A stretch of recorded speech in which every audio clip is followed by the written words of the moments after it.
It's your girl Divine, and welcome to my Divine Life. So, this is my story time for you guys. I said I had a story time on yesterday about events that happened when I went to Giant supermarket. All right, so let me give you the background. I live in a predominantly Caucasian suburb in Maryland, okay?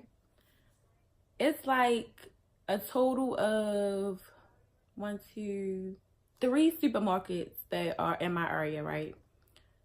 This Giant supermarket that I'm speaking about is fairly close to the main road for me to get to my house because I live on like a residential street, a residential cul-de-sac area, okay?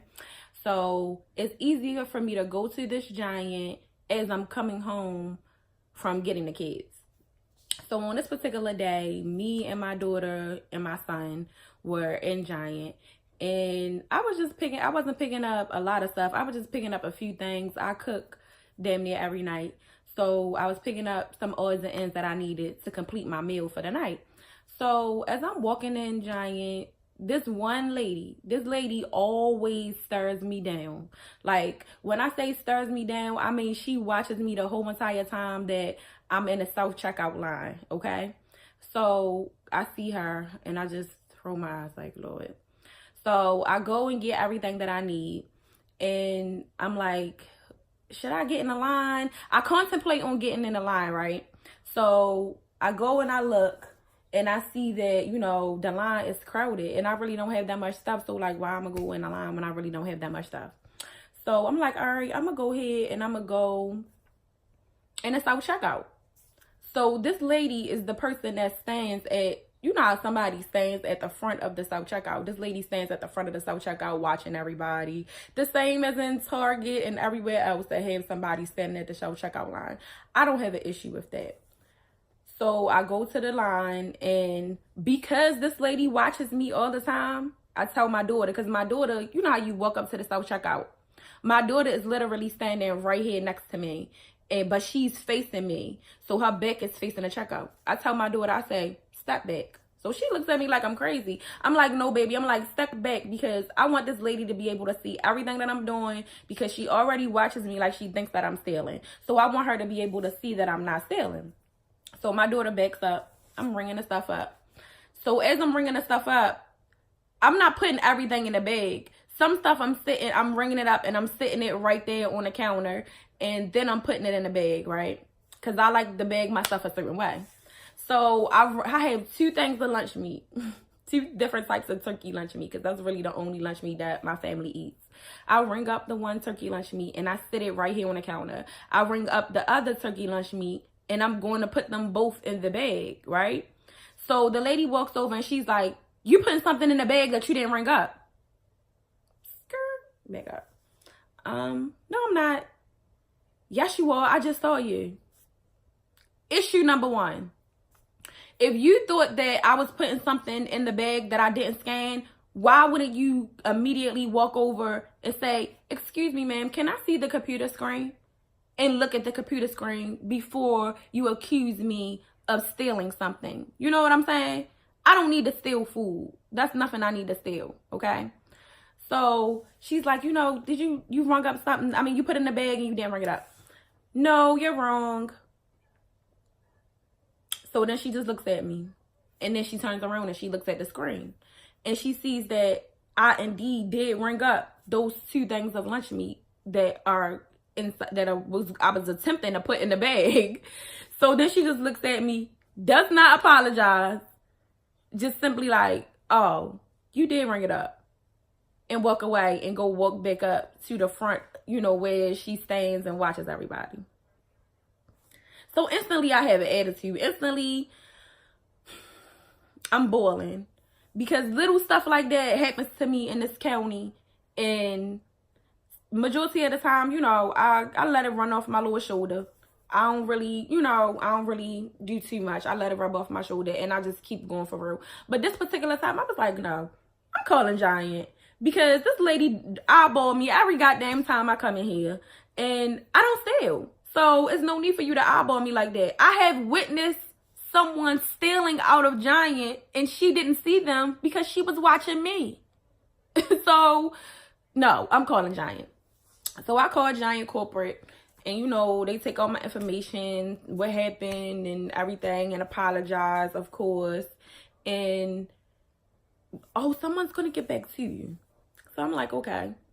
So I want to say a day and a half later, someone calls me back.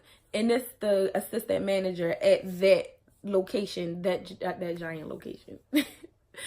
So she was like, you know, can I speak to Ms. Vines? Didn't know my name because I guess the lady misspelled my name in the email. And my name is Danielle. And she called me Daniel. So I was already like, it's Danielle. I don't know why people miss the extra L and the extra E when I say Danielle. I don't say Daniel. It's a difference in the way you pronounce Daniel and Danielle. Okay? So she's like, I just wanted to know, you know, what happened when you were in the store? I'm just thinking to myself, didn't you get an email with my name and the complaint? So I proceed to tell her the story of what happened that I just explained to you. Oh my goodness. Oh, I left out a huge part. Excuse me. I left out a huge part. So when we were leaving the store, right? My daughter, we leaving the store, going to go get in the car. My daughter's like, she turns around. Mind you, y'all saw my daughter. She high yellow like me, but she know that we black. So she was like, Mommy, did that lady treat us like that because we black? 12 years old. She not stupid. What was I supposed to say to her? No, she didn't. That's not why. Yeah, she did that because we black. That just don't even make no sense. My 12-year-old daughter, that was her response. That just don't even make no sense. So, you know, back to the conversation with the lady. So the lady's like, well, I just want to apologize for her actions. And I also wanted to tell you, if that ever happens again, please don't hesitate to call me while you're still in the store.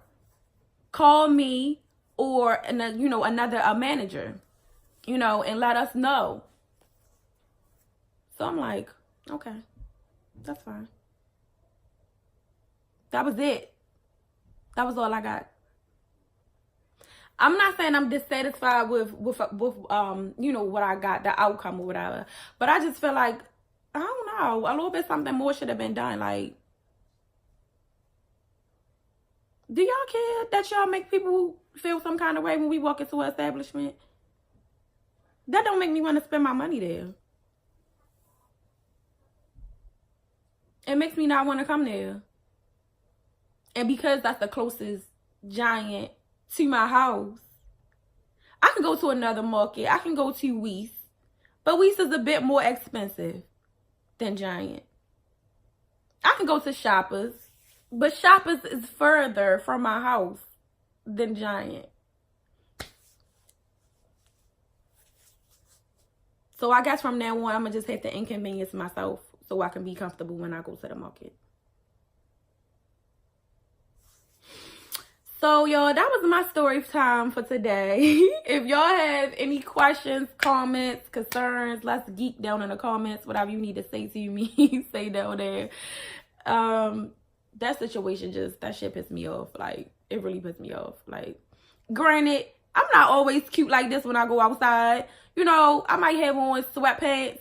And this hat. I stole this hat from my son, my 3-year-old. He loved Mickey Mouse, but Mickey is my nickname from when I was young. So, I don't know why I just love this hat. So, I'll probably have my cornrows in and that hat on my head.